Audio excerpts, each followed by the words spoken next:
My daughter kissed my husband at a family dinner, and he looked like he liked it. The clinking of silverware and the hum of laughter filled the air, but in that moment, time froze. A kiss, innocent yet charged, passed between my husband and our daughter, and the world around me faded into a blur. It was a simple gesture, a peck on the cheek, but the way he leaned into it, eyes sparkling with surprise, sent a shiver down my spine.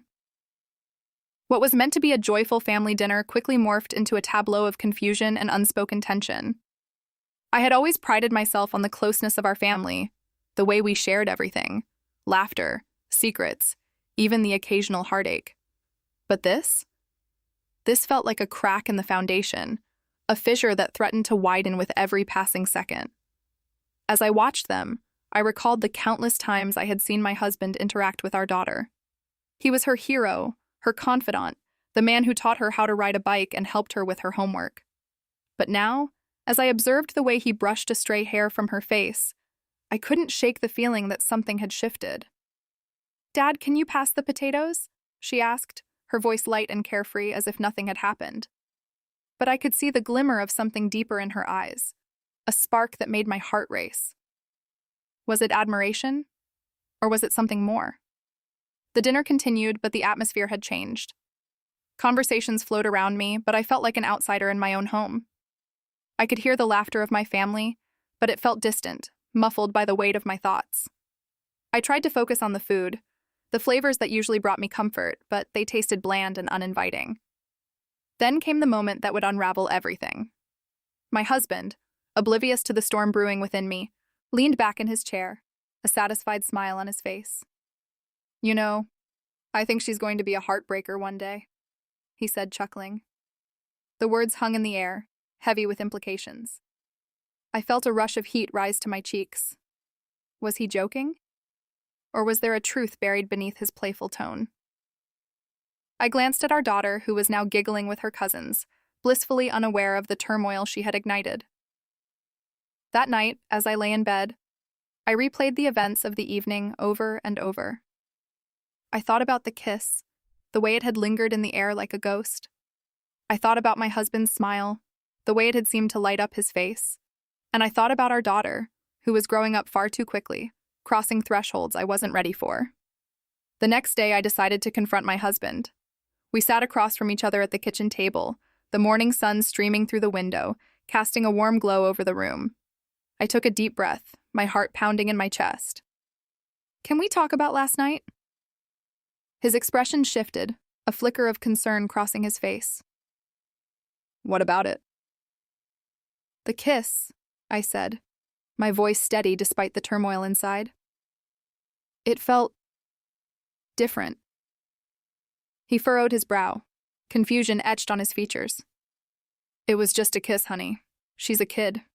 It doesn't mean anything." But I wasn't convinced. "It felt like more than that. The way you looked at her, it was like you enjoyed it." He sighed, running a hand through his hair. "You're reading too much into this. I love her, of course, but it was just a playful moment." I wanted to believe him, but doubt gnawed at me. I couldn't shake the feeling that there was an unspoken connection between them, something that transcended the boundaries of a father-daughter relationship. Days turned into weeks, and the unease lingered like a shadow. I watched them interact, scrutinizing every glance, every touch. I noticed how he would often catch her eye, how they shared inside jokes that left me feeling like an outsider. One evening, I decided to take matters into my own hands. I invited a close friend over for dinner, hoping to gain some perspective. As we sat around the table, I shared my concerns, my voice trembling with vulnerability. "I just don't know if I'm overreacting," I confessed. "But I can't shake the feeling that something is off." My friend listened intently, her brow furrowed in thought. "Have you talked to your daughter about it?" The question struck me like a bolt of lightning. I hadn't. I had been so consumed by my own fears that I hadn't considered her perspective. That night, I found her in her room, the soft glow of her bedside lamp illuminating her face. "Can I come in?" I asked, my heart racing. "Sure, Mom," she replied, her voice bright and cheerful. I sat on the edge of her bed, searching for the right words. "I wanted to talk to you about the kiss with Dad." Her expression shifted, a flicker of confusion crossing her face. What about it? It just felt different to me. How did it feel to you? She paused, her brow furrowing in thought. It was just a kiss, Mom. I love him, and I was just being silly. Relief washed over me, but I couldn't shake the nagging feeling that there was more beneath the surface. But did it feel special to you? She shrugged, a hint of a smile playing on her lips. I guess, but it's not like that, Mom. He's my dad. In that moment, I realized that my fears had clouded my judgment. I had let my insecurities twist a simple moment into something sinister. As the days passed, I began to let go of my worries.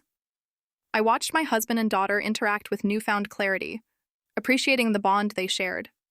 It was a connection built on love, trust, and the innocence of childhood. But then, one evening, I stumbled upon a text message on my husband's phone. It was innocuous enough, a simple exchange between him and a colleague, but the timing felt off. My heart raced as I read the words, a knot forming in my stomach. Can't wait to see you again. Last time was amazing. I felt the ground shift beneath me, the fragile piece I had built crumbling into dust. I confronted him, my voice trembling with a mix of fear and anger. What does this mean? His face paled, and for a moment I saw the truth reflected in his eyes. It's not what you think, he stammered, but the words felt hollow. In that moment, I understood that the kiss had been a catalyst, a spark that ignited a fire I had been too afraid to acknowledge. The innocence of that family dinner had masked a deeper truth, one that threatened to unravel everything I held dear. As I stood there, the weight of betrayal heavy on my shoulders, I realized that sometimes the things we fear the most are the very things that reveal our true selves.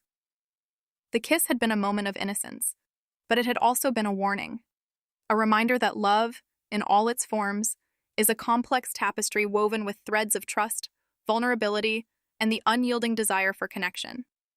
And as I faced the reality of my crumbling world, I couldn't help but wonder, how many more moments would slip through my fingers before I truly understood the fragility of love?